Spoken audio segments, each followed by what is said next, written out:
Guys, AC here. Welcome to another review, and this time it's a exclusive review of a fantastic fragrance. Not a lot of talk about this fragrance, and I'm going to tell you why this is well worth a try. But first things first, recently I went past 2,000 subs, and I really would like to say thank you from the very bottom of my heart, guys. It's been a journey. It's been about 17 months to 1,000, and then less than 5 months to 2,000. And I remember somebody said when I crossed 1,000 that the first 1,000 is the hardest. So if you're a new reviewer watching this particular episode, then take heart from the fact that one day you're going to cross 1,000. And when you cross 1,000, then subsequent thousands are going to be much faster, as long as you keep on doing good work. So personally, I'm really thankful. I've got a tremendous bunch of people who support me right from the day when I was doing videos using a webcam. The quality of those videos are not very good, but people still watch them. And I'm full of gratitude. I really couldn't say more than just a very humble thank you. I really appreciate that. And I hope you enjoyed my videos. And I'm going to be creating more and more fantastic videos for you.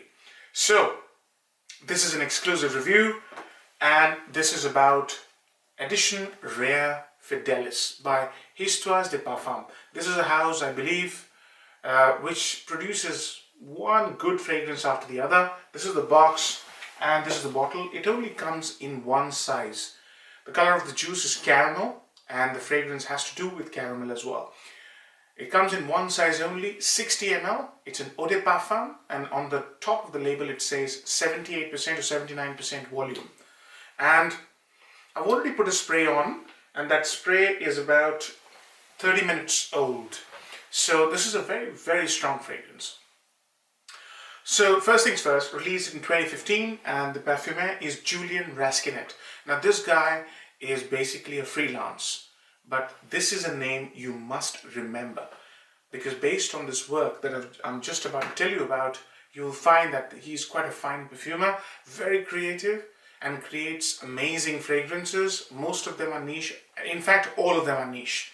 If you go and check his page on Fragrantica, most of his work is niche. Now, how does this fragrance start off? As I said, I put a spray here, very strong fragrance, guys. It's almost like an extrait de parfum.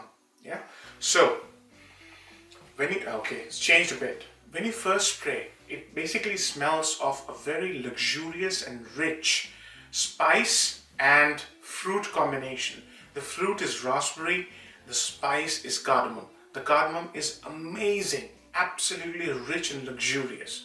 That cardamom with raspberry is creating this magical scent, which suddenly turns into this golden goblet of goodness. The scent is golden, as if you're going through or swimming through caramel. And that's because they've used a fantastic amber right up front. In about 5 minutes, that amber is joined with some beautiful rose, which is jammy. So jammy, rose and amber, along with cardamom and raspberry. So fruity and sort of spicy or aromatic, along with amber. So that's the scent. In about 10 minutes, and as I said, this is a very long and complex scent. In about 10 minutes, you get a beautifully dark, enriching coffee. And that's what gets me every time. I've got substantial amounts of experience with this fragrance. I've had this bottle for about 1.5 years. And I've given it about 12, 13 wears. So I understand this fragrance like a back of my hand, and every time I wear it, I enjoy it. That coffee really seals the deal for me. The moment the coffee joins, it brings in this superbly creamy, rich, luxurious scent, It suddenly transforms your mood into a mood of celebration. It's almost like, in the morning when you get off the train, if you commute and you go to your favorite coffee shop, and let's say you've ordered a coffee and you're using maple syrup to sweeten it. Literally, it feels as if I'm about to start my day with a fantastic cup of coffee. And nearby there's all sorts of stuff. For example, women or men walking in wearing fantastic fragrances. So it's this lovely environment of celebration is what you get, and it gets me every time. I get this feeling every time I wear this, and that celebratory mood is what I love in this fragrance. I don't like rose, but this rose is executed to perfection. It's sitting at the back, and it's coffee, raspberry, cardamom, and amber, which takes center stage for about 5 hours. After about 5 hours, the fragrance loses its sweetness. So it's quite sweet. It starts to lose its sweetness. And what joins the party is this superb lavish oud. And that oud has no skank in it, and it's lemony, woody, rich scent. And that thing mixes with cardamom. Coffee goes into the background, rose goes into the background, amber goes into the background. So it's cardamom with a beautiful oud, which is lemony, woody, and rich and creamy. It's fantastic. Right from the word go till about 16 hours, 17 hours, this thing is a serendipitous journey. It's beautiful, full of luxury, happiness, celebration. It's a fantastic scent. I wish people talked about this a bit more. It's only me who talks about this fragrance. So that's a journey. Now, pros and cons, guys. Number one pro, it is beast mode with projection, longevity, sillage, everything being amped up. As I said, it works like an extrait de parfum.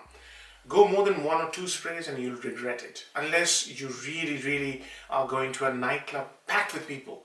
Then you can go 2 more here. That's it. Guys, you'll absolutely rule the floor. And if you're in an encased or enclosed, I should say, environment like a club, like a, let's say a bar or a house party or a restaurant, don't go more than 2 because you will suffocate yourself. This thing is extremely strong and beast mode. Okay, I never go more than 1 spray, and I've worn this about 12, 13 times. Never more than 1 spray. It's far too much, and it smells very sweet if you go more than 1 spray at the same spot. So if you want to go more than 1 spray, go on different hands, and you should be fine. So next positive is no skank. With ouds, this is the thought that is there in everybody's mind. Has it got any skank? Has it got any barnyardy smell? None of that. It's no skank at all. The third, this is my favorite. I've smelled so many fragrances, guys. This is the most unique fragrance I've smelled using that combination. Fruit, coffee, raspberry, coffee, cardamom, oud, and amber. Beautiful, guys. This is so fantastically executed. I'm running out of words. It's very unique, and it's very sexy. That's the fourth. This thing oozes sex appeal. Yeah, that's why I'm saying it's perfect for night outs. Now, cons. Price. Now this little 60 ml bottle will cost you about 130 to 150 pounds. That's number one. And you know what? Not only value for money, if you compare these kind of scents, this scent can compete with the best Xerjoffs. This thing can compete with the best Pykilians. So in terms of that, the value that this thing brings, this is, not below any of these very favored and much liked brands. Histoires de Parfums make high quality scents, and these ones, edition rare, these ones are a cut above even the most popular Histoires de Parfums fragrances. So I think value for money is pretty good. Price can be prohibitive for a 60 ml, and the other one is, some guys would really struggle to get this. Very hard to get hold of on online retailers. But if you're in London or in England, you can go to Selfridges and you can order these. You shouldn't have any problems. That's how I got them. When I came to know about this, I just ordered them through Selfridges. And it's pretty easy. But yeah, supply chain issues could be one. So, age groups. I think this is a sexy scent for a well-dressed gentleman. This can go on a woman as well. Pretty unisex. So I think this is for people who like to go out, who dress very well. I wouldn't call this a daytime scent. This is a nighttime scent. And I wouldn't wear this in any other weather apart from cool weather. So if you live in a cold country, you're going to really love this. If you live in a hot country, if you're in air-conditioned environment, you're going to really enjoy this. But nighttime. This has this nighttime razzmatazz, glitz, you know, glamorous red carpet type occasion. This is very special, guys. Very, very special. So, I think I've covered all aspects. I'm going to give it a 9 out of 10. The only reason I'm taking one mark out is lack of versatility and very difficult to get hold of. So, 9 out of 10. I hope you like this review, fellas. Take care. Bye-bye.